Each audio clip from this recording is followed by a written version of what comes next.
الحمد لله نحمده ونستعينه ونستغفره ونعوذ بالله من شرور أنفسنا ومن سيئات أعمالنا من يهده الله فلا مضل له ومن يضلل فلا هادي له وأشهد أن لا إله إلا الله وحده لا شريك له وأشهد أن محمدًا عبده ورسوله أرسله بالهدى ودين الحق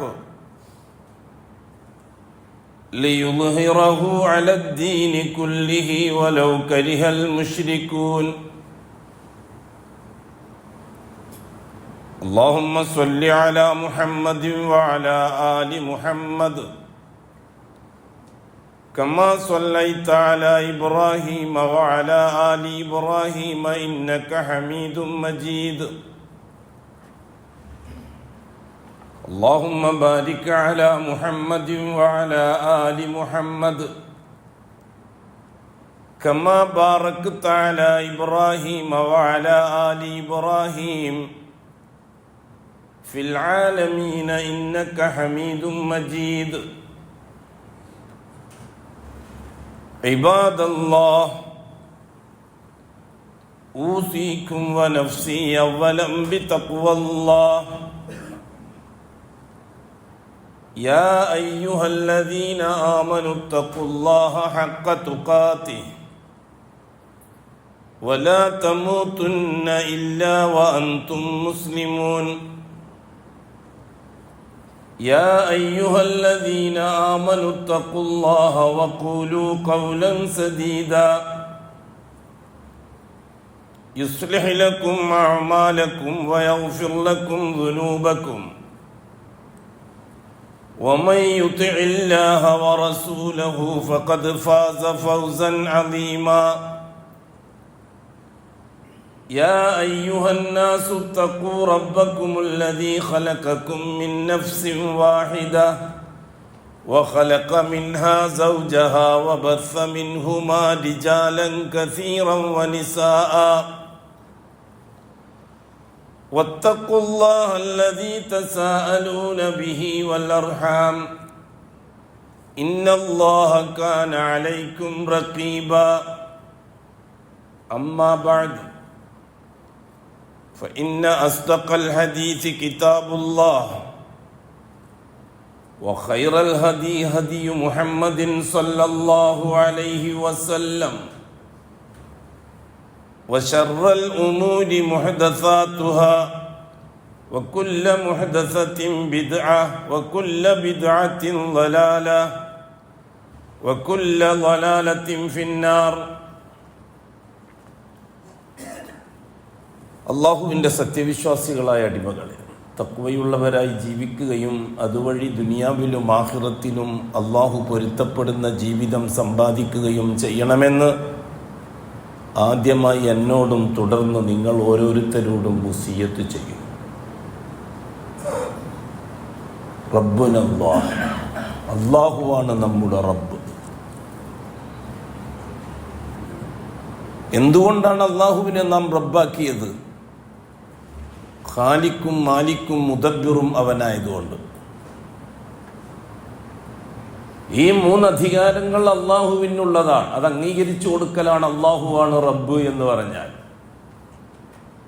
അള്ളാഹു മാത്രമാണ് എന്ന് പറഞ്ഞു കൊടുക്കുമ്പോഴാണ് റുബൂബിയ്യത്തിനുള്ള തൗഹീദ് യാഥാർത്ഥ്യമാകുന്നത്. ഒന്നാമത്തെ വിഷയം അള്ളാഹുവാണ് റബ്ബ്. രണ്ടാമത്തെ വിഷയം അള്ളാഹു മാത്രമാണ് റബ്ബ്. ഈ പ്രപഞ്ചമഖിലാണ്ടത്തിൻ്റെയും ഉടമസ്ഥനാകാൻ അധികാരം അവന് മാത്രമേ ഉള്ളൂ. അൽ മുൽക്ക് ലഹു മുൽക്കുസ്സമാവാത്തി വൽ അർദ്. ലഹു അള്ളാഹ്ക്ക് അവകാശപ്പെട്ടതാണ് മുൽക്കുസ്സമാവാത്തി ആകാശ, ആകാശങ്ങളുടെ അധികാരം, വൽ അർദ് ഭൂമിയുടെയും അധികാരം.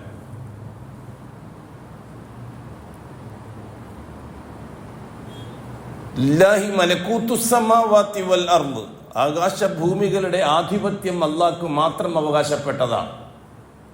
ലില്ലാഹി മാഫിസ്സമാവാതി വ മാഫിൽ അർദ്, ആകാശത്തിലുള്ളവകളുടെയും ഭൂമിയിലുള്ളവകളുടെയും ഉടമസ്ഥൻ അല്ലാഹുവാണ്. അത് അംഗീകരിച്ചു കൊടുക്കലാണ് ഈമാന്റെ ഒന്നാമത്തെ പാഠം. അല്ലാഹു മാലിക്കാണെന്ന് അംഗീകരിച്ചു കൊടുക്കുക. സകലത്തിൻ്റെയും ഉടമസ്ഥൻ അല്ലാഹുവാണ് എന്ന് അംഗീകരിച്ചു കൊടുക്കുക. സുബ്ഹാനല്ലദീ മലകൂതു കുല്ലി ഷൈ, സുബ്ഹാൻ അല്ലദീ, ഒരല്ലാഹു തആല എന്തിനും യോഗ്യതയുള്ളവനാണ്. സുബ്ഹാൻ,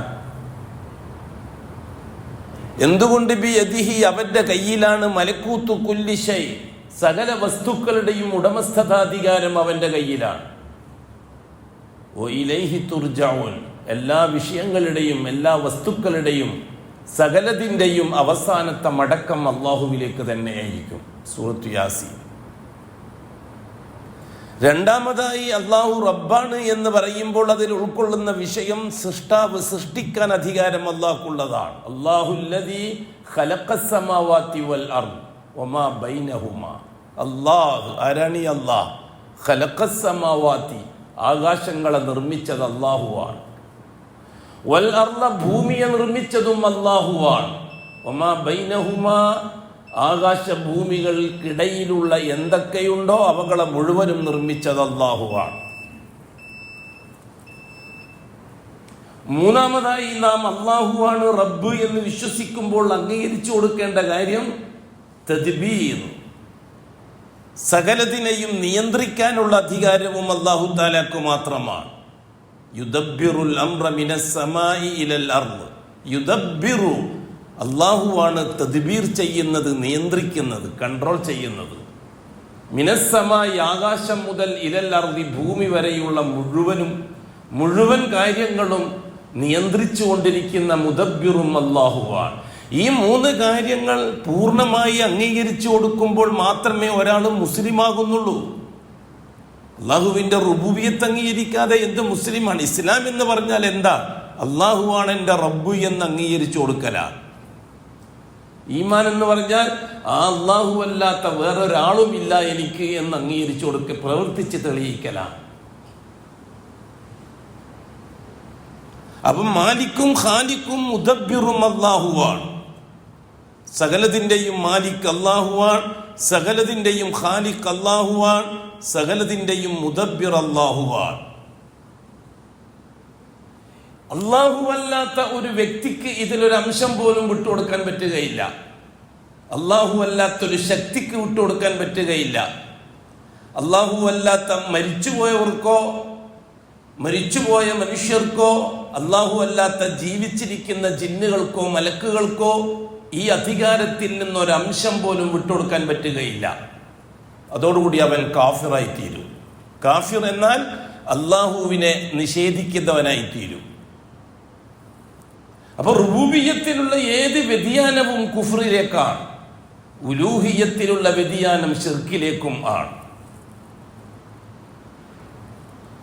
അല്ലാഹു സുബ്ഹാനഹു വ തആല സകലത്തിന്റെയും ഉടമസ്ഥനാണ്. അതെ, അധികാരാവകാശങ്ങളുടെയും ഉടമസ്ഥൻ അല്ലാഹുവാണ്. ഭരണത്തെ ഭരിക്കുന്നവൻ അല്ലാഹുവാണ്. അതുകൊണ്ടാണ് അല്ലാഹ്ക്ക് മാലിക്കുൽ മുൽക്ക് എന്ന് പേര് വന്നത്. റസൂലുള്ളാഹി സ്വല്ലല്ലാഹു അലൈഹി വസല്ലമ തങ്ങളോട് അല്ലാഹു തആല നിർദ്ദേശിച്ച വിഷയം അതാണ്. ഖുലില്ലാഹുമ്മ മാലിക്കൽ മുൽക്ക്, ഖുൽ, പറയൂ പ്രവാചകരെ, അല്ലാഹുമ്മ, അല്ലാഹുവേ, മാലിക്കൽ മുൽക്ക്, അധികാരത്തിനെ ഭരിക്കുന്ന അല്ലാഹുവേ, മാലിക്കൽ മുൽക്ക്, അധികാരത്തെ ഭരിക്കുന്ന അല്ലാഹുവേ, ഭരണത്തെ ഭരിക്കുന്ന അല്ലാഹുവേ, തുഉത്തിൽ മുൽക മൻ തശാ, നീ ആരെയാണോ തീരുമാനിച്ചു വെച്ചിരിക്കുന്നത് അവർക്കാണ് നീ അധികാരം നൽകുന്നത്, ഭരണം നൽകുന്നത്. തുഉത്തിൽ മുൽക, ഭരണത്തെ നീ നൽകുന്നത് മൻ തശാ, നീ തീരുമാനിച്ചു വെച്ചവർക്കാണ്. വതൻസിഉൽ മുൽക, ഭരണത്തെ നീക്കിക്കളയുന്നതും നീ തന്നെയാണ്. മിമ്മൻ തശാ, നീ ഉദ്ദേശിച്ച, നീ തീരുമാനിച്ചവരിൽ നിന്ന് ഭരണത്തെ എടുത്തു മാറ്റുന്നവനും നീയാണ്. വളരെ ഗൗരവമുള്ള വിഷയമാണ്. അല്ലാഹുമ്മ മാലിക്കൽ മുൽക്ക് തുഅത്തിൽ മുൽക മൻ തശാ വതൻസിഉൽ മുൽക മിമ്മൻ തശാ. ഏത് കാലഘട്ടങ്ങളിലും അല്ലാഹു സുബ്ഹാനഹു വ തആല ഭൂമിയുടെ ആധിപത്യം അല്ലാഹുവിന്റെ കയ്യിൽ നിർത്തിക്കൊണ്ട് ചിലരെ ഏൽപ്പിക്കുകയാണ്. അതാണ് തൂത്തിൽ മുൽക്ക്. അധികാരത്തെ നീയാണ് നൽകുന്നത്. മൻതശാ. അതിന് അല്ലാഹു സുബ്ഹാനഹു വ തആല പ്രത്യേകമായ ഷർത്തുകളൊന്നും വ്യവസ്ഥകളൊന്നും വെച്ചിട്ടില്ല. ആദർശപരമായ ഒരു വ്യവസ്ഥയും അധികാരം കൈമാറുന്ന വിഷയത്തിൽ അല്ലാഹു തആല നിർദ്ദേശിച്ചിട്ടില്ല. ഭൂമി ഭരിക്കേണ്ടത് മുസ്ലിമായിരിക്കണം, അല്ലെങ്കിൽ മുഅ്മിനായിരിക്കണം, അല്ലെങ്കിൽ മുഹ്സിനായിരിക്കണം. ഇതൊന്നും അല്ലാഹു സുബ്ഹാനഹു വ തആല ഒരു വ്യവസ്ഥയും വെച്ചിട്ടില്ല. അല്ലാഹു സുബ്ഹാനഹു വ തആല മനുഷ്യർക്ക് നൽകിയ ഖിലാഫത്തിന്റെ ഭാഗമാണ് ഭരണം. മനുഷ്യൻ എന്ന സൃഷ്ടി അള്ളാന്റെ ഖലീഫയാണ്. ഈ ഭൂമിയിൽ അള്ളാഹു നിശ്ചയിച്ച പകരക്കാരനാണ് മനുഷ്യൻ. ഇന്നി ജാഇലും ഫിൽ അർദി ഖലീഫ. ഖലീഫ എന്ന ബഹുമാനത്തിന്റെ ഭാഗമാണ് ആവശ്യ പൂർത്തീകരണത്തിനുള്ള വസ്തുക്കളെ മനുഷ്യന്റെ കയ്യിൽ അല്ലാഹു തആല മതവും ജാതിയും നോക്കാതെ ഏൽപ്പിക്കുക എന്നത്. എന്താണ് ഭരണം കൊണ്ട് ഉദ്ദേശിക്കുന്നത്? ഭൂമിയിൽ ജീവിക്കുന്ന മനുഷ്യരുടെ ആവശ്യം പൂർത്തിയാക്കുന്നതിനുള്ള വസ്തുക്കളെ സംഘടിപ്പിച്ച് സപ്ലൈ ചെയ്യുക. ഇതാണ് ഭരണം. ഭരണാധികാരി എന്ന് വെച്ചാൽ ആരാണ്? ഒരു രാജ്യത്തെ ഭരിക്കുന്നവർക്ക് ഒരു മനുഷ്യന് ഹിദായത്ത് കൊടുക്കാനുള്ള അധികാരമില്ല. ഭൂരിപക്ഷവും ന്യൂനപക്ഷവും നോക്കി ഒരു മനുഷ്യന് ഹിദായത്ത് കൊടുക്കാൻ വിചാരിച്ചാൽ നടക്കുന്ന കാര്യമല്ല. കാരണം ഹിദായത്തിനെ അള്ളാഹു ഒരു നബിയെ പോലും ഏൽപ്പിച്ചിട്ടില്ല, ഒരു റസൂലിനെ പോലും ഏൽപ്പിച്ചിട്ടില്ല. ഇന്നാക്ക് ഹിദായത്ത് കൊടുക്കണം. ഹിദായത്ത് ഇസ്തിഖാമത്ത് ചെയ്യാനും ഭരണാധികാരികൾക്ക് കഴിയില്ല. ഇസ്തിഖാമത്തിലൂടെ നേടിയെടുക്കാനുള്ളത് പരലോക വിജയമാണ്. ഒരു രാജ്യത്തിന്റെ ഭരണാധികാരിക്കും ഒരു വ്യക്തിയെയോ സമൂഹത്തെയോ പരലോകത്ത് വിജയിപ്പിക്കാൻ സാധിക്കുകയില്ല. അതിന്റെ ഉത്തരവാദിത്തം അല്ലാഹു തആല ഏൽപ്പിച്ചിട്ടുമില്ല.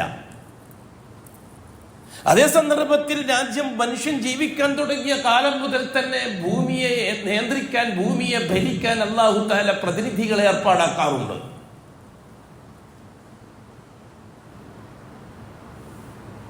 ഏത് കാലഘട്ടം പരിശോധിച്ചു നോക്കി.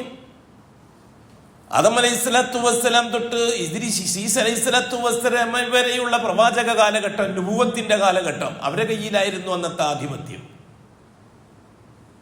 കൃഷിയും ആട്ടിനെ മേയ്ക്കൽ പോലെയുള്ള മൃഗങ്ങളെ വളർത്തലും ഇതൊക്കെ ആദമിന്റെ മക്കൾക്ക് പരിശീലിപ്പിച്ച തൊഴിലുകളായിരുന്നു. ആ തൊഴിലുകളെ മക്കൾക്ക്, പേരക്കുട്ടികൾക്ക് അല്ലാഹു സുബ്ഹാനഹു വ തആലയുടെ നിർദ്ദേശങ്ങളെ പറഞ്ഞു കൊടുക്കുക എന്നതാണ് ആദമിന്റെയും ശീസിന്റെയും ഇദ്രീസിന്റെയും ഉത്തരവാദിത്തം.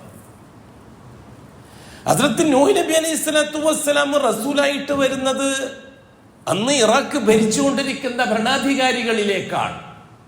ആ ഭരണാധികാരികളെ, ആ തലപ്പത്തുള്ള മശായിഖുകളെ, അല്ലെങ്കിൽ ആ തലപ്പത്തുള്ള സനാദീദുകളെ, നേതൃത്വത്തെ മലഉ ഖൗമി നൂഹ്, നൂഹ് നബിന്റെ കൗമിന്റെ നേതൃത്വം, മേലാളന്മാർ, അതാണ് മലഉ ഖൗമി നൂഹ്. അവരെ ഏൽപ്പിച്ചിരിക്കുന്നത് അന്നത്തെ ഇറാഖിലെ ജനങ്ങളുടെ ജീവിതവുമായി ബന്ധപ്പെട്ട് വസ്തുക്കളെ സപ്ലൈ ചെയ്യലാണ്.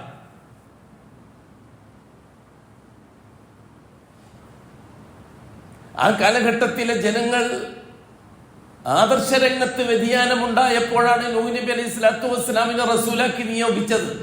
അത് കഴിഞ്ഞിട്ട് ചരിത്രം പരിശോധിക്കും. നൂഹ് നബി അലൈഹി സ്വലാത്തു വസ്സലാമിന് ശേഷം സാലിഹ് നബി അലൈഹി സ്വലാത്തു വസ്സലാമിന്റെ പ്രവാചകത്വം വരുമ്പോൾ സമൂദിന്റെ കയ്യിലാണ് അന്നത്തെ രാജ്യത്തിന്റെ ഭരണം.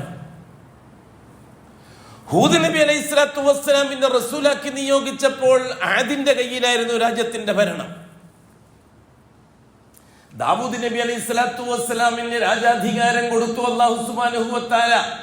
എന്തിനായിരുന്നു അത്? രാജാധികാരം കൊണ്ടൊരു സമൂഹത്തെ ഹിദായത്തിലേക്ക് വരുത്തിക്കാൻ കഴിയില്ല എന്ന് ലോകത്തിന് ചരിത്രം പറഞ്ഞു കൊടുക്കാനാണ്, ചരിത്രം പഠിപ്പിക്കാനാണ്. ദാവൂദ് നബി അലൈഹി സ്വലാത്തു വസ്സലാമിന്റെ ആധിപത്യം ഉപയോഗിച്ചുകൊണ്ട് ആർക്കും ഹിദായത്ത് കൊടുക്കാൻ കഴിഞ്ഞിട്ടില്ല. അത് കഴിഞ്ഞിട്ട് മകൻ സുലൈമാൻ നബി അലൈഹി സ്വലാത്തു വസ്സലാമിന്റെ കയ്യിൽ അല്ലാഹു സുബ്ഹാനഹു വ തആല അധികാരം നൽകി. സുലൈമാൻ ഇബ്നു ദാവൂദ് ഫലസ്തീൻ കേന്ദ്രമാക്കിക്കൊണ്ട് രാജ്യം ഭരിച്ചു, ലോകത്തെ മുഴുവനും ഭരിച്ചു സുലൈമാൻ നബി അലൈഹി സ്വലാത്തു വസ്സലാം. പക്ഷേ ഭൂലോകത്തൊരു കുട്ടിക്ക് പോലും ആ അധികാരം വെച്ചുകൊണ്ട് ഹിദായത്ത് നൽകാൻ സുലൈമാൻ നബി അലൈഹി സ്വലാത്തു വസ്സലാമിന് കഴിഞ്ഞിട്ടില്ല. ആ പാരമ്പര്യത്തിലാണ് ബഹുമാനപ്പെട്ട ഇബ്രാഹിം അലൈഹി സ്വലാത്തു വസ്സലാം, ആ പാരമ്പര്യത്തിലാണ് പിന്നീട് മൂസ ഇസ്ഹാഖ് അലൈഹി സ്വലാത്തു വസ്സലാം, മൂസ അലൈഹി സ്വലാത്തു വസ്സലാം, ഇസ്മായിൽ ഇസ്ഹാഖ് അലൈഹിസ്സലാത്തു വസ്സലാം ആ കാലഘട്ടത്തിൽ ഈജിപ്ത് ഭരിച്ചുകൊണ്ടിരിക്കുന്നത് ഫറോവ സമൂഹമാണ്. മൂസ അലൈഹിസ്സലാത്തു വസ്സലാമിന് റിസാലത്ത് ഉപയോഗിച്ചുകൊണ്ട് ഒരാൾക്കും ഹിദായത്ത് കൊടുക്കാൻ കഴിഞ്ഞിട്ടില്ല. ഫറോവാക്ക് അധികാരം ഉപയോഗിച്ചുകൊണ്ട് ഒരാളുടെ ഹിദായത്ത് ഇല്ലാതാക്കാനും കഴിഞ്ഞിട്ടില്ല. ചരിത്രം നമുക്കറിയാമല്ലോ. മൂസ അലൈഹിസ്സലാത്തു വസ്സലാമിന് ശേഷം ബനു ഇസ്രായേൽ വ്യത്യസ്ത ഗ്രൂപ്പുകളായി പിരിഞ്ഞു. അതിലൊരു ഗ്രൂപ്പാണ് ജൂതന്മാർ.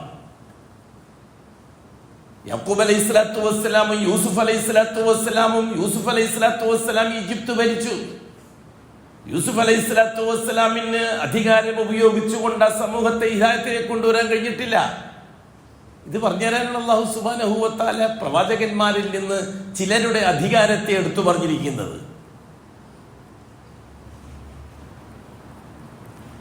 അത് കഴിഞ്ഞ് ഈസാ അലൈഹിസ്സലാത്തു വസ്സലാം പ്രവാചകനായിട്ട് വരുമ്പോൾ ഇസ്രായേലി സമൂഹത്തിന്റെ വ്യത്യസ്ത ഭരണങ്ങളാണ് ലോകത്ത് മുഴുവനും ഉണ്ടായിരുന്നത്.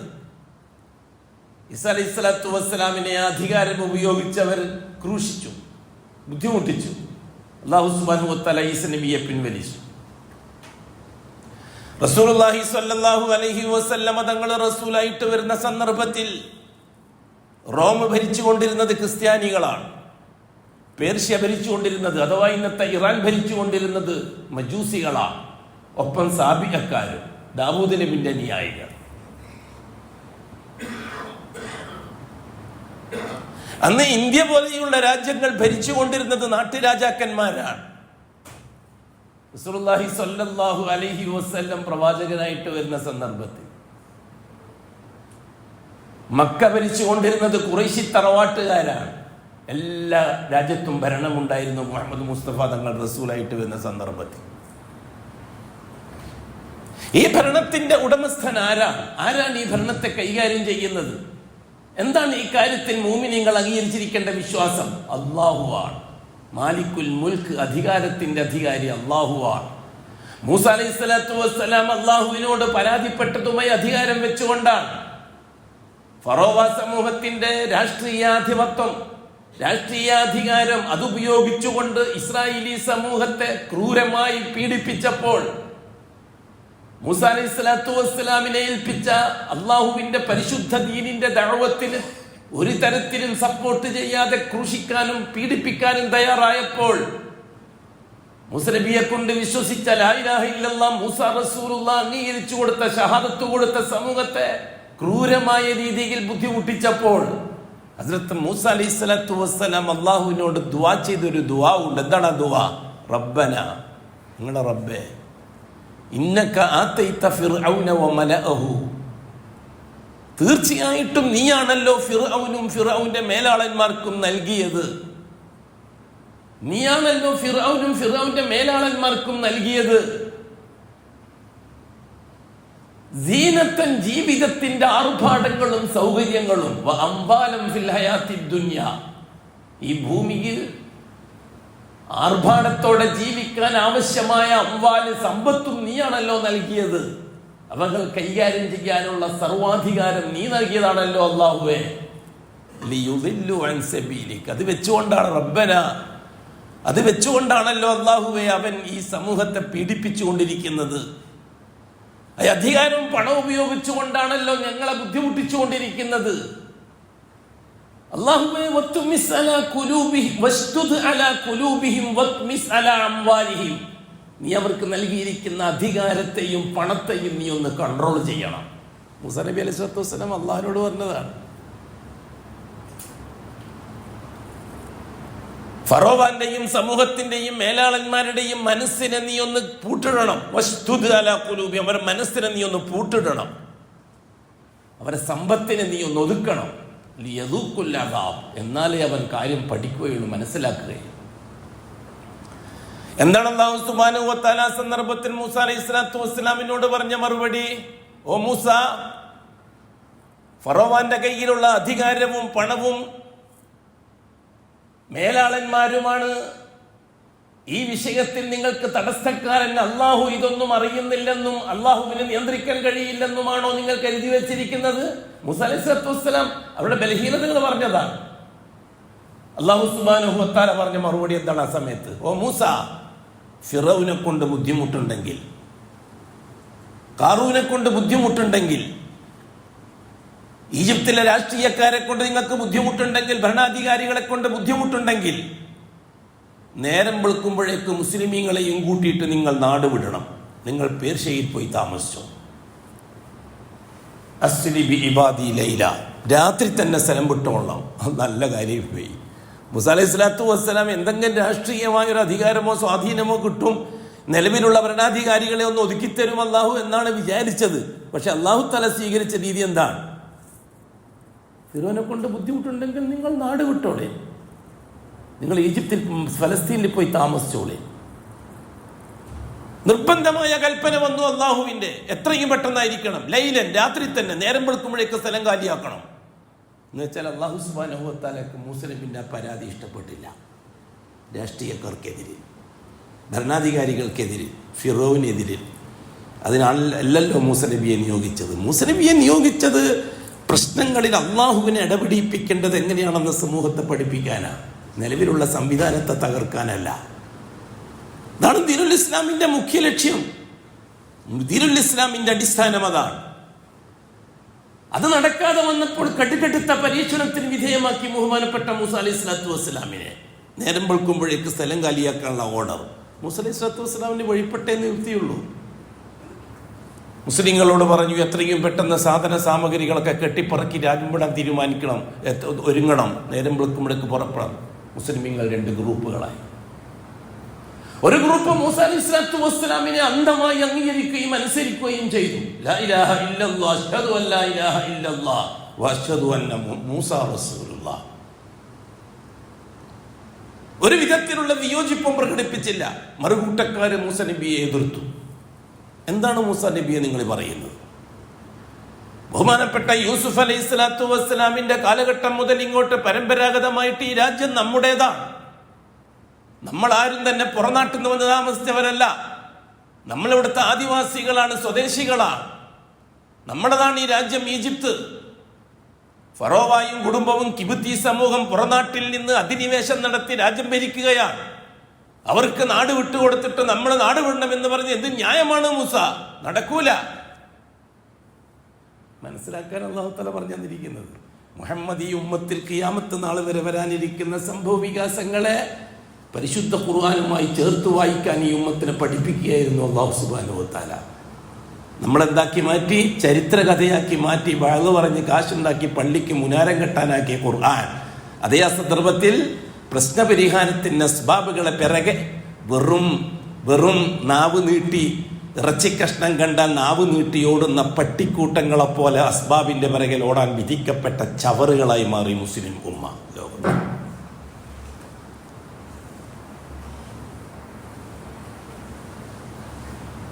മൂസ അലൈഹി സ്വലാത്തു വസ്സലാം വളരെ ശക്തമായിട്ട് തന്നെ അവരോട് പറഞ്ഞു, അള്ളാഹുവിന്റെ കൽപ്പന പൂർത്തിയാക്കിയേ പറ്റൂ. അള്ളാഹുവിന്റെ ഇടപെടൽ യാഥാർത്ഥ്യമാക്കിയാലേ ഫറോവാക്കെതിരായിട്ട് എന്തെങ്കിലും ചെയ്യാൻ നമ്മളെ കൊണ്ട് പറ്റുള്ളൂ. ഹിക്മത്തുള്ളവനാണ് അള്ളാഹു തആല. ആ ഹിക്മത്ത് അവൻ പൂർത്തിയാക്കും. അള്ളാഹുവിന്റെ കൽപ്പന പൂർണ്ണമായി അംഗീകരിക്കാൻ ന്യായാന്യായങ്ങളോ നമ്മളെ ലോജിക്കനുസരിച്ചുള്ള വ്യാഖ്യാനമോ നമ്മുടെ രാഷ്ട്രീയ സാഹചര്യം വെച്ചുള്ള വ്യാഖ്യാനമോ അള്ളാഹുവിന്റെ കാര്യത്തിൽ ഉണ്ടായി പോകരുത്. അത് കടുത്ത നോവിന് കാരണമാക്കി തീർക്കും. ഇന്നത്തെ പോലെ മൂസ അലൈഹി സ്വലാത്തു വസ്സലാം ഇക്കാര്യം അവർക്ക് പറഞ്ഞു കൊടുത്തു. ഒരു കാരണവശാലും നിങ്ങൾ മടിച്ചു നിൽക്കരുത്.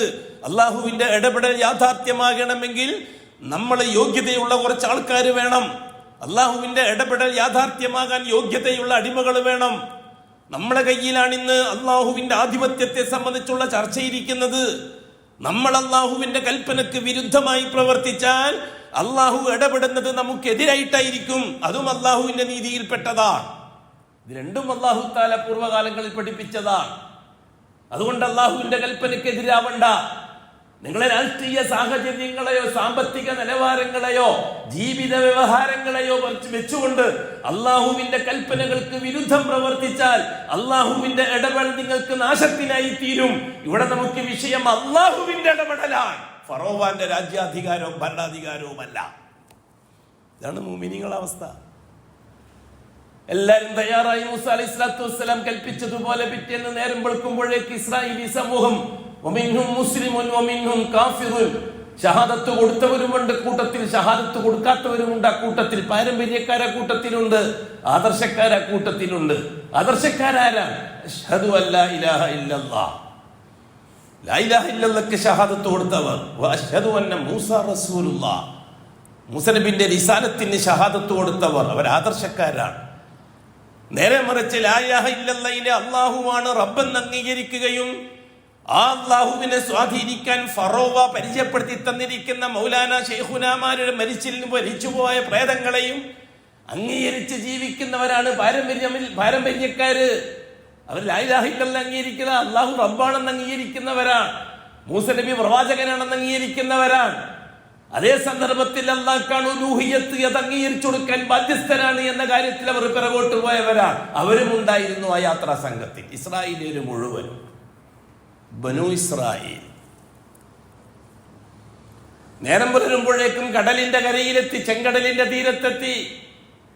നിങ്ങൾ മനസ്സിലാക്കണം, ഖിയാമത്ത് നാൾ വരെ ലോകത്ത് നടക്കുന്ന സംഭവ വികാസങ്ങൾക്ക് രൂപരേഖ തയ്യാറാക്കി തരികയാണ് അല്ലാഹു സുബ്ഹാനഹു വ തആല. മുഹമ്മദി റിസാലത്തനുസരിച്ച് ജീവിക്കുന്ന മുസ്ലിം ഉമ്മത്ത് ഭൂമിയിൽ പ്രശ്നങ്ങളെയും പ്രതിസന്ധികളെയും തരണം ചെയ്യേണ്ടതും നേരിടേണ്ടതും എങ്ങനെയായിരിക്കണമെന്ന് പഠിപ്പിക്കാനാണ് പരിശുദ്ധ ഖുർആൻ. എന്ന് പറഞ്ഞത് വെറുതെ അല്ല. ഓ നബിയെ, നിങ്ങൾക്ക് ഞാൻ വളരെ മെച്ചപ്പെട്ട ചരിത്രങ്ങൾ പറഞ്ഞ് മനസ്സിലാക്കി തരാമെന്ന്. റസൂലുള്ളാഹി സ്വല്ലല്ലാഹു അലൈഹി വസല്ലമ തങ്ങൾക്ക് നേരിടേണ്ടി വന്ന പ്രശ്നങ്ങളെ എങ്ങനെയാണ് കൈകാര്യം ചെയ്യേണ്ടത് എന്ന് പഠിപ്പിക്കാൻ പൂർവ്വകാല ചരിത്രം പഠിപ്പിക്കുകയായിരുന്നു അല്ലാഹു സുബ്ഹാനഹു വ തആല. പൂർവ്വകാല അനുഭവങ്ങൾ പഠിപ്പിക്കുകയായിരുന്നു അല്ലാഹു സുബ്ഹാനഹു വ തആല. ആ അനുഭവത്തിൽ നിന്നാണ് വിഷയങ്ങളെ കൈകാര്യം ചെയ്തത് റസൂലുള്ളാഹി. സഹാബാക്കൾക്ക് ആദ്യകാലം മനസ്സിലാകുകയില്ല. അള്ളാഹുവിന്റെ കൽപ്പന അനുസരിച്ച് പ്രശ്നത്തിൽ അള്ളാഹു പ്രവാചകനെ ഇടപെടിപ്പിക്കുമ്പോൾ സഹാബാക്കൾക്ക് താങ്ങാൻ കഴിയില്ല. ചിലപ്പോൾ ഹുദൈബിയ സന്ധിന്റെ സന്ദർഭത്തിൽ കരാർ എഴുതാൻ വേണ്ടിയിട്ട് തീരുമാനമായി. ഉസ്മാൻ റളിയല്ലാഹു അൻഹുവിനെയാണ് അഷ്റഫുൽ ഖൽഖ് പ്രതിനിധിയാക്കി നിയോഗിച്ചത്. ഖുറൈശികളുടെ ഭാഗത്തുനിന്ന് പ്രതിനിധിയായിട്ടുള്ളത് സുഹൈൽ ഇബ്നു അംറാൻ. വാചാലനാണ് സുഹൈൽ, പ്രാസംഗികനാണ് സുലൈബ്, ഖതീബ് ഖുറൈശ്. ഖുറൈശി വിഭാഗത്തിന്റെ പ്രാസംഗികനാണ് സുഹൈൽ. ഹുദൈബിയ സന്ധിക്ക് വേണ്ടിയിട്ടിരുന്നു, രേഖ തയ്യാറാക്കുകയാണ്. ആദ്യം തന്നെ ഉടക്കി ബിസ്മില്ലാഹിർ റഹ്മാനിർ റഹീം എന്ന് എഴുതി റസൂലുള്ളാഹി തങ്ങൾ എഴുതാൻ പറഞ്ഞു. സുഹൈൽ പറഞ്ഞു അത് പറ്റൂല, അല്ലാഹു റഹ്മാനും റഹീമുമാണെന്ന് അംഗീകരിച്ചാൽ പിന്നെ നമ്മൾ തമ്മിലുള്ള പ്രശ്നം തീർന്നില്ലേ? അള്ളാഹുവിനെ അംഗീകരിക്കുന്നവരാണ് നമ്മള്. പക്ഷെ അള്ളാഹു ആണ് റഹ്മാൻ എന്ന് അംഗീകരിച്ചാൽ ജാറങ്ങൾക്ക് പിന്നെ എന്ത് വിലയാണുള്ളത്? അതുകൊണ്ട് ബിസ്മില്ലാഹിർ റഹ്മാനിർ റഹീം എന്ന് എഴുതാൻ നിങ്ങൾ സമ്മതിക്കൂല. അപ്പൊ ചോദിച്ചു റസൂലുള്ളാഹി തങ്ങൾ, പിന്നെ എന്താണ് എഴുതേണ്ടത്? ബിസ്മിക അല്ലാഹുമ്മ എന്ന് എഴുതിക്കോളാൻ പറഞ്ഞു. അംഗീകരിച്ചു റസൂലുള്ളാഹി സ്വല്ലല്ലാഹു അലൈഹി വസല്ലം. അതെ,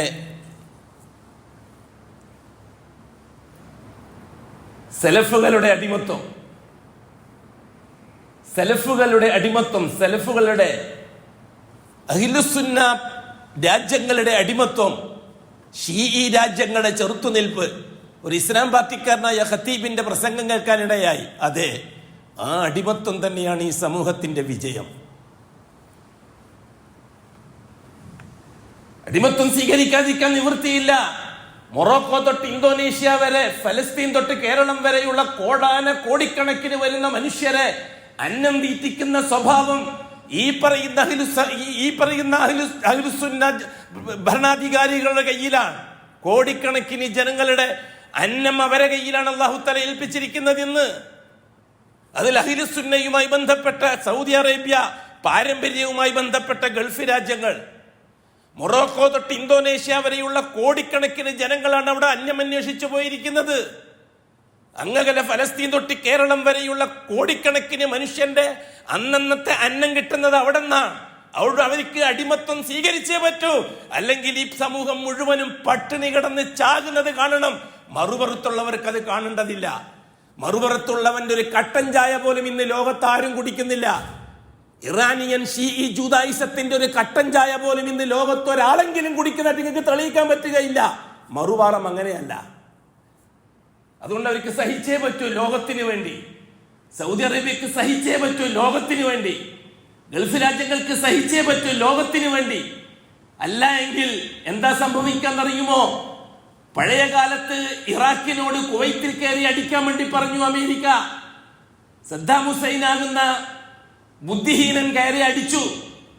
അടിപൂർത്തിയായപ്പോൾ അമേരിക്ക സദ്ദാം ഹുസൈനോട് പറഞ്ഞു വിടാൻ പാടില്ല എന്ന് സഹായിച്ചു. അവസാനം സഹായിച്ച് സദ്ദാം ഹുസൈനെ ഒരു പരുവത്തിലാക്കി ഇപ്പുറത്തുനിന്ന് ഇറാനോട് പറഞ്ഞു സദ്ദാമിനെ കയറി അടിച്ചോളാൻ. 8 കൊല്ലത്തോളം ഇറാഖിലെ ലക്ഷോപലക്ഷം വരുന്ന അഹ്ലുസുന്നയുടെ മുസ്ലിമീങ്ങളെ കൊന്നൊടുക്കി ചാക്കിക്കെട്ടി കുടിയിട്ട് മൂടി ഇറാൻ. ഒരുപാട് 90,000-ഓളം വരുന്നവരെ ജയിലിലടച്ചു. അതിനുള്ള മുഴുവൻ ആയുധവും ഇറാന് അമേരിക്ക കൊടുത്തു. അതോടുകൂടി എന്തായി? ഇറാഖ് ഇറാന്റെ അടിമരാജ്യമായി മാറി. അപ്പുറത്ത് ഹിസ്ബുല്ല എന്ന് പറയുന്ന യൂസുഫുൽ ഖർലാവിന്റെ ഭാഷയിൽ ഹിസ്ബു ശൈത്വാൻ. യൂസുഫുൽ ഖർലാവി പിന്നീട് തിരുത്തിയത് ഹിസ്ബു ശൈത്വാൻ. അതിന്റെ നേതൃത്വത്തിൽ ഇറാനിയൻ ഷീഈ ജൂതായിസത്തിന് വേണ്ടി സേവപ്പണിയെടുത്ത ലബനാൻ ഭരണകൂടം ലക്ഷോപലക്ഷം വരുന്ന മുസ്ലിമീങ്ങളെ കൊന്നൊടുക്കി ഇറാന്റെ ഭാഗമാക്കി കൊടുത്തു. ഹൂത്തികൾ എന്ന് പറയുന്ന ക്രൂരന്മാരും ഭീകരന്മാരുമായ പടം യമനിലെ മുസ്ലിമീങ്ങളെ, നല്ലവരായ യമനിലെ മുസ്ലിമീങ്ങളെ വീടാന്തരം കയറി കൊല ചെയ്ത് അതും ഇറാന് തീരെഴുതി കൊടുത്തു. ലക്ഷോപലക്ഷം മനുഷ്യരെയാണ് കൊന്നൊടുക്കിയത്. ഓരോന്നോരോന്നായിട്ട് സ്വാതന്ത്ര്യത്തിലേക്ക് വരികയാണ്. തബ്ലീഗ് ജമാഅത്തിന്റെ ഒരു സംഘം സിറിയയിലുണ്ട് ഇപ്പോൾ. കഴിഞ്ഞ ആഴ്ച ആ ജമാഅത്ത് കേരളത്തിലേക്ക് പറഞ്ഞയച്ച ഒരു അനുഭവ കത്ത്, ആ കത്ത് ഒരു സുഹൃത്ത് നമുക്ക് അയച്ചു തന്നു.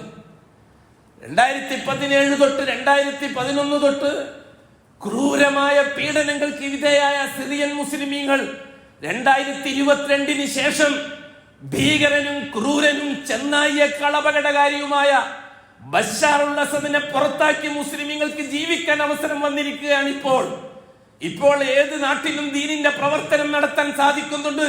മിനിഞ്ഞാന്ന് എഴുതിയ കത്ത് സിറിയയിൽ നിന്ന് തബ്ലീഗ് ജമാഅത്തിന്റെ ഒരു അനുഭവസ്ഥ. അതെ, അഹമ്മദ് ഷറഈന്റെ നേതൃത്വത്തിൽ ക്രൂരന്മാരായ ഷിയാക്കളെ കയ്യിൽ നിന്ന് സിറിയയെ മോചിപ്പിച്ച് പാരമ്പര്യത്തിലെത്തി. ആ പാരമ്പര്യത്തിൽ നിന്ന് ഇനി അഹ്ലുസുന്നയിലെത്തണം. അങ്ങനെ ഓരോ രാജ്യവും എത്തും ഇൻഷാ അല്ലാഹ്. കാത്തിരിക്കാം. ചരിത്രം വെറുതെ കഥ പറയാനുള്ളതല്ല. ഈ 2 ആഴ്ച മുമ്പ് ഒരു ഇസ്ലാം പാർട്ടിക്കാരനായ ഖത്തീബ് അഹ്ലുസുന്നയെ അടിമത്വ രാജ്യം എന്ന് വിശേഷിപ്പിച്ചത് ശരിയാണ്. 970-80 കാലഘട്ടങ്ങളിൽ ആ ഇസ്ലാം പാർട്ടിക്കാരന്റെ സ്ഥാപനമായ ശാന്തപുരം ജാമിയ ഇസ്ലാമിയയുടെ ഒരു ലെറ്റർ, സൗദി അറേബ്യയിൽ നിന്നൊഴുകുന്ന കോടികൾക്ക് സാക്ഷിയാക്കിയ ഒരു ലെറ്റർ, ആ ലെറ്ററിൽ സാക്ഷ്യപ്പെടുത്തിയത് ആരാന്നറിയുമോ? ഈ അടിമത്വ രാജ്യത്തിന്റെ, ഈ അഹ്ലുസുന്ന അടിമത്വത്തിന്റെ തലത്തോട്ടപ്പനായ ഇബ്നു ബാസ് റഹിമഹുല്ലാ അല്ലേ? മംലക്കത്തിൽ അറബിയത്തി സൗദിയ എന്ന് പറഞ്ഞൊരു ബുക്കിലെറ്റ് ഉണ്ടാക്കി ശാന്തപുരം അറബി കോളേജുകാര്. ആ ബുക്കിലെറ്റില് യൂസുഫുൽ ഖർലാവിന്റെ കയ്യൊപ്പ്, മഹാനായ ഇബ്നു ബാസിന്റെ കയ്യൊപ്പ്, ഉമർ അബ്ദുള്ള ഉമർ നസീഫ്, റാബിത്തത്തുൽ ആലമിൽ ഇസ്ലാമിന്റെ സെക്രട്ടറി ഉമർ നസീഫിന്റെ കയ്യൊപ്പ്, ഇന്ത്യയിലെ അബുൽ ഹസൻ അലി നദിവിയുടെ കയ്യൊപ്പ്. ഈ കയ്യൊപ്പും വാങ്ങി സൗദിയിൽ നിന്ന് കോടികൾ വിരിച്ചിട്ടാണ് തിരുവനന്തപുരം മുതൽ കാസർഗോഡ് വരെ കോടികൾ സൗദി അറേബ്യക്കാരന്റെ മുതലാണ്. അടിമത്വ രാജ്യം. അതെ, അതിനുവേണ്ടിയാണ് അവർ അടിമത്വം സ്വീകരിച്ചത്. അതിനുവേണ്ടിയാണ് അഹ്ലുസുന്ന അടിമത്വം സ്വീകരിച്ചത്. ഈ കോടികൾ നമുക്ക് കിട്ടാൻ. അതേപോലെ തന്നെ അഹ്ലുസുന്നയ്ക്ക് എന്തെങ്കിലും, ഈ 2% വരുന്ന അഹ്ലുസുന്നയ്ക്ക് എന്തെങ്കിലും നേട്ടം ഈ ലോകത്തിന്റെ ഭാഗത്തുനിന്ന് വേണമോ? ആകെ ഭൂലോകത്തുള്ള മുസ്ലിമീങ്ങൾ 325 കോടി, അതിൽ 2% അഹ്ലുസുന്ന, അഥവാ അഹ്ലുസുന്നയെ പ്രതിനിധീകരിക്കുന്ന സലഫികൾ 2%. ആ 2% നിലനിൽക്കാൻ ഇന്ന് സൗദി അറേബ്യന്റെ ആവശ്യമില്ല, ഗൾഫ് രാജ്യങ്ങളുടെ ആവശ്യമില്ല.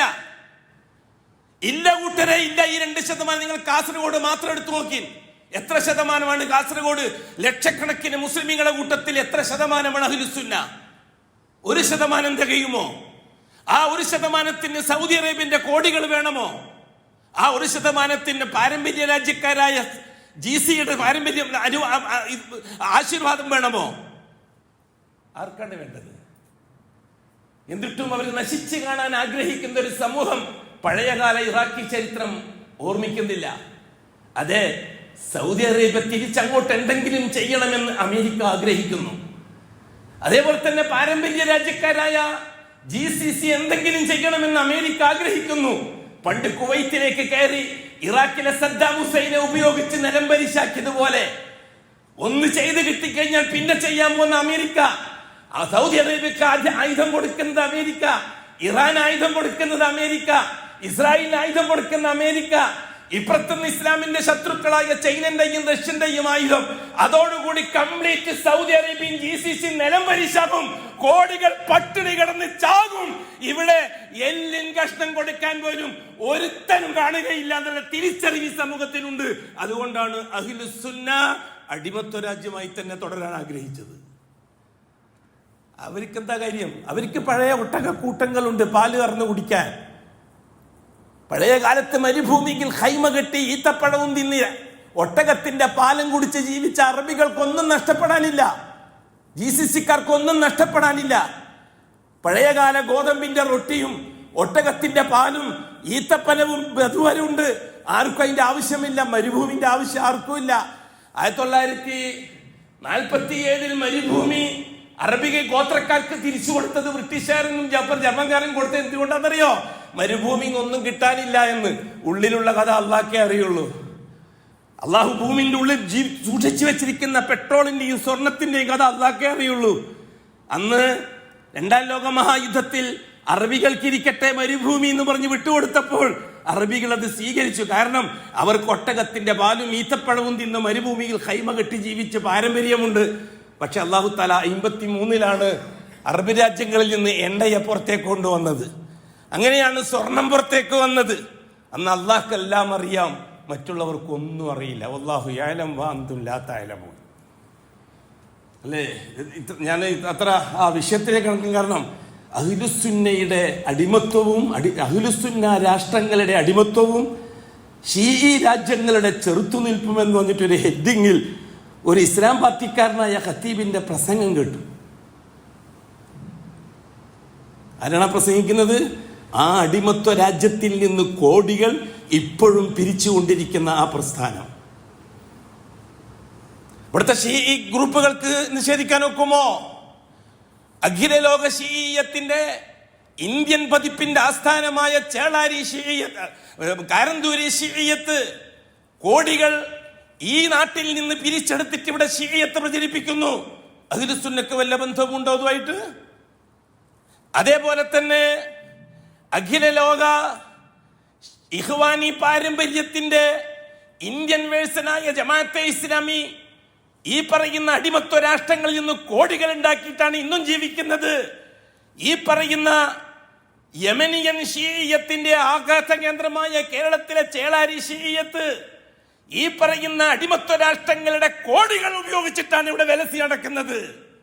അത് നഷ്ടപ്പെടരുതെന്ന് നാം ആഗ്രഹിക്കുന്നുണ്ട് സലഫികൾ, അഹ്ലുസുന്നക്കാർ. അതുകൊണ്ട് നാം ആകാശത്തോളം ക്ഷമിക്കാൻ ബാധ്യസ്ഥരാണ്. കാരണം എന്താണെന്നറിയുമോ? കോടിക്കണക്കിന് ജനങ്ങൾക്ക് അന്നം കാച്ചി കൊടുക്കുന്ന ഒരു സമൂഹം നശിച്ചു പോകരുത്. വികാരത്തിന് അടിമപ്പെട്ട് വിവേകം നഷ്ടപ്പെട്ടു പോയാൽ സഹിക്കേണ്ടി വരിക ഈ ഉമ്മത്താണ്. അടുക്കളയാണ് നമ്മുടെ അടുക്കള, കാസർഗോഡുകാരൻ്റെ അടുക്കള, കണ്ണൂർക്കാരൻ്റെ അടുക്കള, കേരളക്കാരൻ്റെ അടുക്കള, ഇന്ത്യക്കാരൻ്റെ അടുക്കള. ജാതി മത ഭേദമന്യേ ഹിന്ദു എന്നോ ക്രിസ്ത്യാനി എന്നോ മുസ്ലിം എന്നോ ഒരു വ്യത്യാസവുമില്ലാതെ തീറ്റി പോറ്റുന്ന സമൂഹത്തിന് പോറലേറ്റാൽ അറിയാം നമുക്ക് എന്താണ് സംഭവിക്കുക എന്ന്. അതിന്റെ മുന്നോടിയായിട്ട് അല്ലാഹു തആല കൊറോണ എന്ന വിപത്തിലൂടെ പഠിപ്പിച്ചെന്നിട്ടുണ്ട്.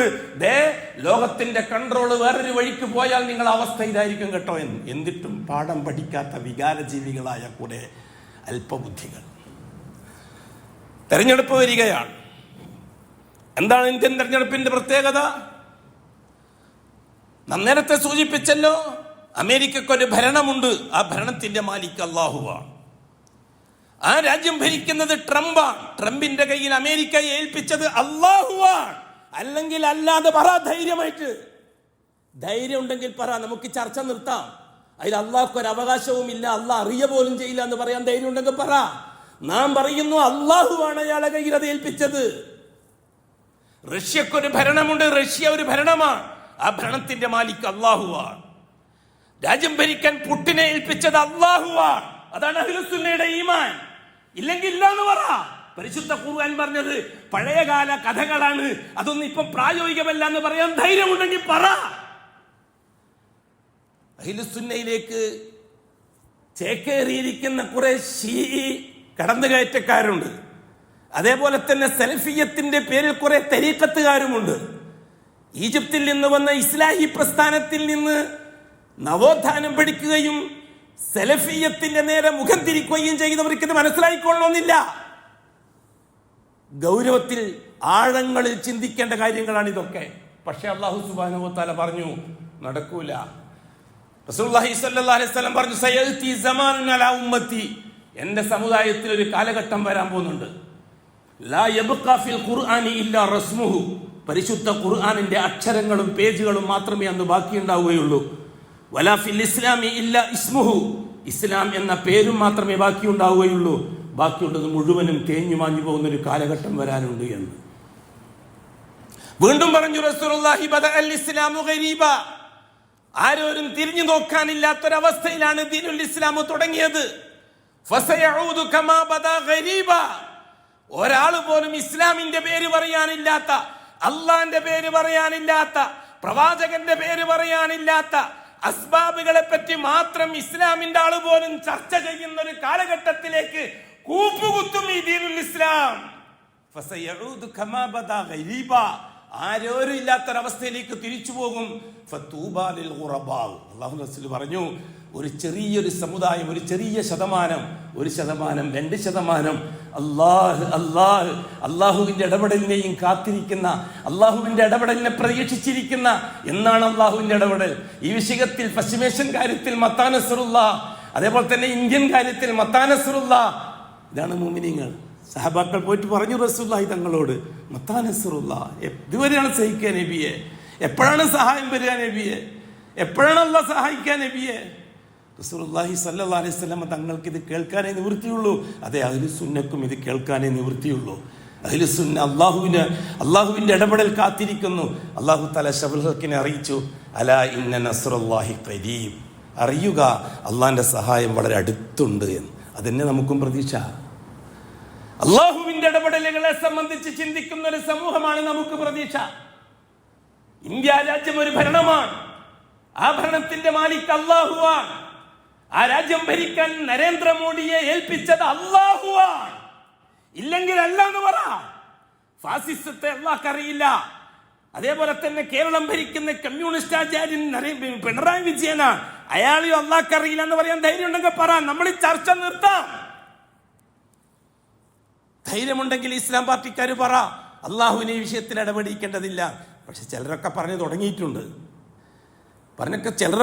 തുടങ്ങിയിട്ടുണ്ട്. ഈജിപ്ഷ്യൻ ഇസ്ലാഹിയത്തിൽ നിന്ന് സലഫിയാണെന്ന് തെറ്റിദ്ധരിച്ചു വന്നവരും അതേപോലെയുള്ള ആൾക്കാരൊക്കെ ഇപ്പൊ ചർച്ച ചെയ്യേണ്ട വിഷയമല്ലാതെ ഇപ്പൊ അള്ളാഹിനെ മാറ്റിവെക്ക്, ഇപ്പൊ അള്ളാഹ് റസൂലിനെ മാറ്റിവെക്ക് എന്ന് നമ്മളോട് നേരിട്ട് ചോദിച്ച സലഫിയത്തിന്റെ കുപ്പായമണിഞ്ഞ ഇസ്ലാഹിയത്തിന്റെ ആൾക്കാരുണ്ട്. ഇല്ല, നമ്മൾ അള്ളാഹുവിന്റെ ഇടപെടലിനെ കാത്തിരിക്കുകയാണ്. ഇന്ത്യ രാജ്യത്തിന്റെ ഭരണത്തിന് ഒരു പ്രത്യേകത എന്താണ്? അതിനൊരു ഭരണഘടനയുണ്ട്. ആ ഭരണഘടന അനുസരിച്ച് രാജ്യത്തിന്റെ ഭരണാധികാരിയെ തെരഞ്ഞെടുക്കാനുള്ള ഒരു അസ്ബാബി ലൈൻ ഉണ്ടാക്കി തന്നിട്ടുണ്ട്. അല്ലാഹു സുബ്ഹാനഹു വ തആല അനുവദിക്കപ്പെട്ട അസ്ബാബുകളെ പ്രയോജനപ്പെടുത്തുന്ന രീതിശാസ്ത്രം പറഞ്ഞു തന്നിട്ടുണ്ട് നമുക്ക്, ഇല്ലേ? അതുകൊണ്ടല്ലേ അഷ്റഫുൽ ഖൽഖ് സല്ലല്ലാഹു അലൈഹി വസല്ലം സഹാബാക്കളെ അബസീനിയയിലേക്ക് അയച്ചത്? എന്ത് ധൈര്യത്തിനാണ് അബസീനിയയിലേക്ക് അയച്ചത്? ഒരു ക്രിസ്ത്യാനിയല്ലേ രാജ്യം ഭരിച്ചുകൊണ്ടിരിക്കുന്നത്,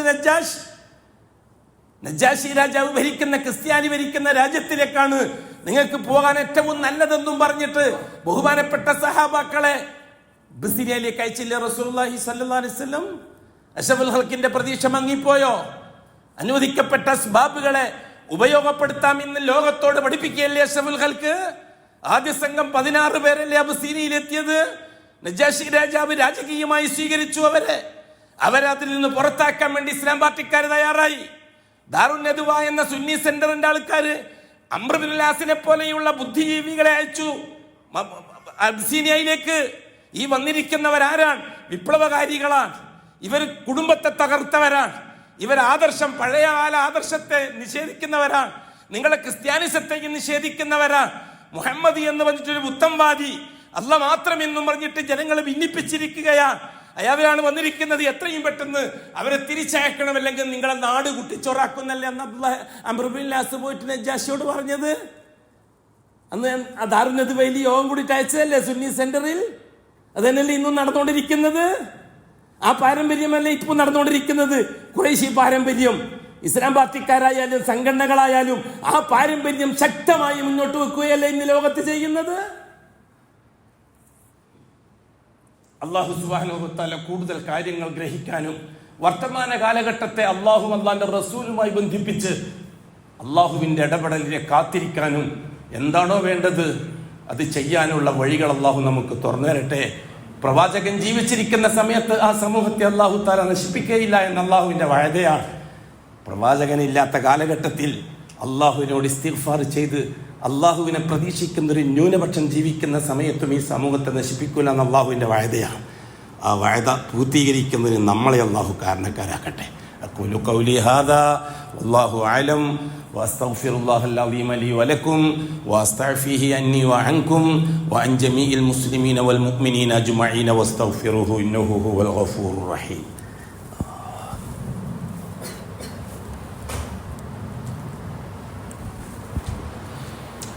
അൽഹംദുലില്ലാഹി റബ്ബിൽ ആലമീൻ വസ്സലാത്തു വസ്സലാമു അലാ അഷ്റഫിൽ മഖ്ലൂഖീൻ മുഹമ്മദിൻ വആലിഹി വസഹ്ബിഹി അജ്മഈൻ. ഇബാദല്ലാഹ് ഇത്തഖുല്ലാഹ ഹഖ്ക തുഖാതിഹി വലാ തമൂതുന്ന ഇല്ലാ വഅൻതും മുസ്ലിമൂൻ. സഹോദരങ്ങളെ, സഹോദരിമാരെ, തെരഞ്ഞെടുപ്പിനെ നേരിടേണ്ടത് മുഅ്മിനീങ്ങൾ എങ്ങനെയായിരിക്കണം? അതൊരു ഉത്തരവാദിത്തമാണ്. ഇന്ത്യ രാജ്യത്തിന്റെ ഭരണഘടനയെ അനുസരിച്ച് ഒരു സമൂഹത്തെ തെരഞ്ഞെടുക്കുക എന്നുള്ളതാണ്. ഇന്ത്യക്കാരായ നാം തെരഞ്ഞെടുക്കുന്ന സമൂഹത്തിന് എന്താണ് ഉത്തരവാദിത്വം? ദില്ലിയിലേക്ക് തെരഞ്ഞെടുത്ത് അയക്കുന്ന 500 ചില്ലാൻ മെമ്പർമാർ, തിരുവനന്തപുരത്തേക്ക് തെരഞ്ഞെടുത്ത് അയക്കുന്ന 140 ചില്ലാൻ മെമ്പർമാർ, എന്താണ് അവർക്ക് തൊട്ടി അവരെ എന്താണ് ഏൽപ്പിക്കുന്നത്? ഈ രാജ്യത്തെ 130 കോടിയോളം വരുന്ന മനുഷ്യനെ സ്വർഗത്തിലേക്ക് അയക്കേണ്ട വല്ല ഉത്തരവാദിത്വവും ഇന്ത്യൻ ഭരണഘടന അനുസരിച്ച് ഭരണാധികാരികൾക്കുണ്ടോ? ഈ 130 കോടി ജനങ്ങളെ നരകത്തുനിന്ന് രക്ഷപ്പെടുത്താനുള്ള എന്തെങ്കിലും ഉത്തരവാദിത്തം ഈ ഭരണഘടന അനുസരിച്ച് ഈ ഭരണാധികാരികൾക്കുണ്ടോ? കേരളത്തിന്റെ ഭരണമാവട്ടെ, ഇന്ത്യയുടെ ഭരണമാവട്ടെ, വല്ലാഹി ഇല്ല. ഇന്ത്യൻ ഭരണഘടന ഈ രാജ്യത്ത് ജീവിക്കുന്ന ജനങ്ങളുടെ ആവശ്യ പൂർത്തീകരണത്തിന് വസ്തുക്കളെ സംഘടിപ്പിച്ച് സപ്ലൈ ചെയ്യുന്ന ഉത്തരവാദിത്തം മാത്രമേ 5 കൊല്ലം ഭരണാധികാരികൾക്കുള്ളൂ. അതാണ് ഇന്ത്യന്റെ ഭരണഘടന. ഭരണഘടന അനുസരിച്ച് ആദർശം അല്ലെങ്കിൽ ആഖിറത്തിൽ വിജയിക്കാൻ, സ്വർഗത്തിലേക്ക് പോകാൻ, നരകത്തുനിന്ന് രക്ഷപ്പെടാൻ ഒരു വകുപ്പുണ്ട്. അതിന്റെ പേരാണ് വ്യക്തി സ്വാതന്ത്ര്യം, മതസ്വാതന്ത്ര്യം എന്നത് വ്യക്തികൾക്ക് വകവെച്ചു കൊടുത്ത ഭരണഘടനയിലെ വകുപ്പ്. ആ വകുപ്പ് പൂർണ്ണമായും മുസ്ലിമുകൾ ഉപയോഗിച്ചിട്ടുണ്ട് 1947 ശേഷം. അതേപോലെ തന്നെ ഹിന്ദുക്കളും ക്രിസ്ത്യാനികളും ഉപയോഗിച്ചുകൊണ്ടിരിക്കുന്നുണ്ട് ആ വകുപ്പ്. 1947 ശേഷം ഈ 2026 ലക്ഷക്കണക്കിന് വരുന്ന മറ്റുള്ളവരെ ഇസ്ലാമിലേക്ക് കൺവെർട്ട് ചെയ്യുന്നതിന് പ്രബോധന പ്രവർത്തനം നടത്താനുള്ള സ്വാതന്ത്ര്യം അനുവദിച്ചത് ഈ ഭരണഘടനയാണ്. അതേപോലെ തന്നെ 1925 തുടങ്ങിയ ശുദ്ധി പ്രസ്ഥാനം തിരിച്ചുവിട്ട് 1947 ശേഷം വന്ന രാഷ്ട്രീയ സ്വയം സേവക് സംഘ് എന്ന രാഷ്ട്രീയത്തിലെ RSSകാരൻ ഭരണഘടനയിലെ ഈ സ്വാതന്ത്ര്യം വെച്ചുകൊണ്ടാണ് മതപ്രബോധനം നടത്തിക്കൊണ്ടിരിക്കുന്നത്. ക്രിസ്ത്യാനികളും ഐക്യഹമാനും വീടാന്തരം കയറി ക്രിസ്ത്യാനിസത്തിലേക്ക് പ്രബോധനം ചെയ്യുന്നത് ഈ ഭരണഘടന വെച്ചുകൊണ്ടാണ്. ഭരണഘടനക്കാണ് നമ്മുടെ വോട്ട്. അതുകൊണ്ട് തന്നെ ഉത്തരവാദിത്തമുണ്ട് മുസ്ലിമീങ്ങൾക്ക്. തെരഞ്ഞെടുപ്പുകൾ വരുമ്പോൾ ഇസ്ലാമികമായ ഉത്തരവാദിത്തം. എന്താണ് ആ ഉത്തരവാദിത്തം?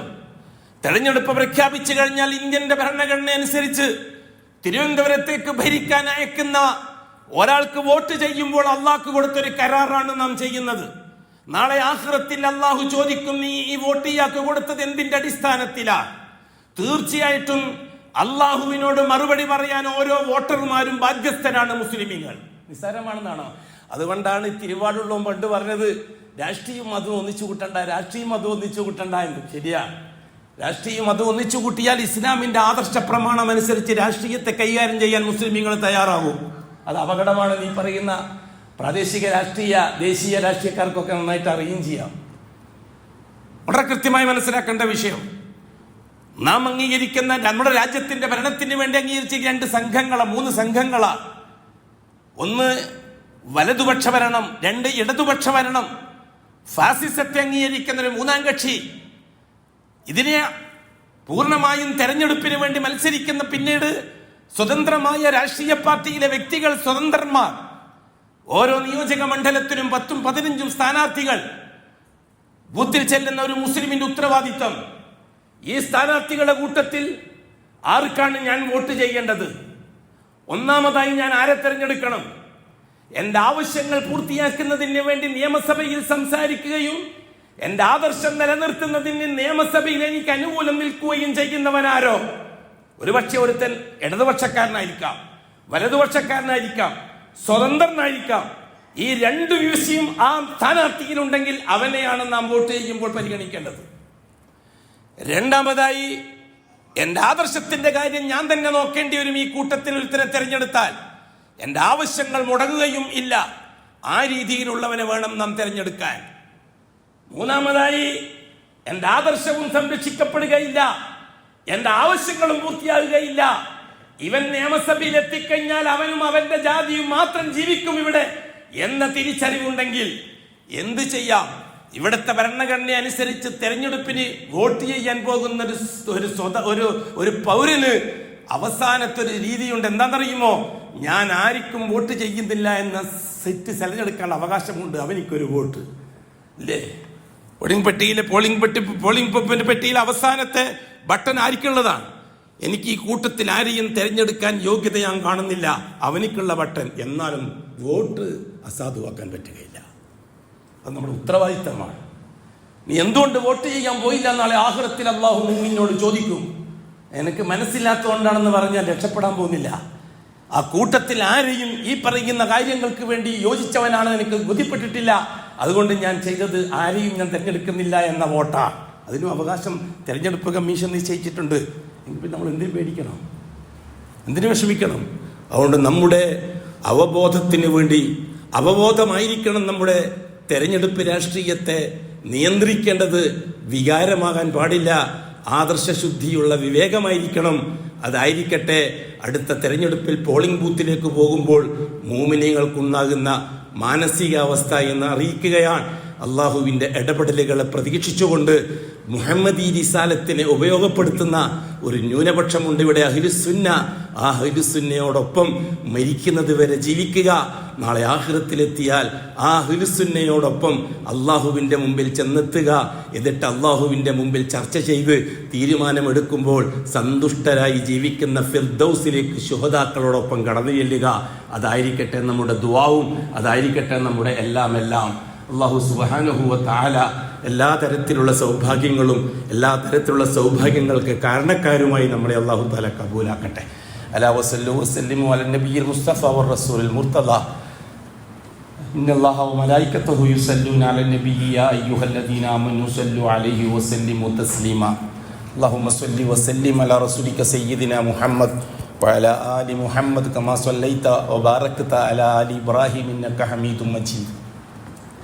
اللهم ارض عن اشرف خلفائه الراشدين المهديين ابي بكر وعمر وعثمان وعلي رضي الله عنهم وعن سائر الصحابه والقرابه كلهم اجمعين وارض عنا معهم برحمتك يا ارحم الراحمين. اللهم اغفر للمؤمنين والمؤمنات والمسلمين والمسلمات الاحياء منهم والاموات. اللهم انك مجيب الدعوات وقاضي الحاجات. طيب ثرانا وثراهم واجعل الجنه مأوانا ومأواهم. اللهم اصلحنا واصلح ائمتنا وامتنا وولاتنا وولاة امورنا واجعل امورنا بايدي خيارنا حتى يقودنا الى الخير من هو خير منا. اللهم انصر جيوش المسلمين وفك اسر المأسورين وقض الدين عن المدينين. اللهم اكتب الستر والسلامة علينا وعلى والدينا واولادنا وازواجنا وعلى جميع الحجاج والعمار والزوار والغزاة والمسافرين والمجاهدين في سبيلك صادرين والدين في بيتك وبحرك وجوفك أجمعين يا رب العالمين. اللهم أصلحنا اللهم أجرنا من النار. اللهم أجرنا من النار. اللهم أجرنا من النار. اللهم لا تشوي خلقنا بالنار ولا تجعلنا من حطب النار فإنها بئس الدار وبئس المثوى وبئس القرار ربنا اغفر لنا ولإخواننا الذين سبقونا بالإيمان ولا تجعل في قلوبنا غلا للذين آمنوا ربنا إنك رؤوف رحيم وصلى الله على خير خلقه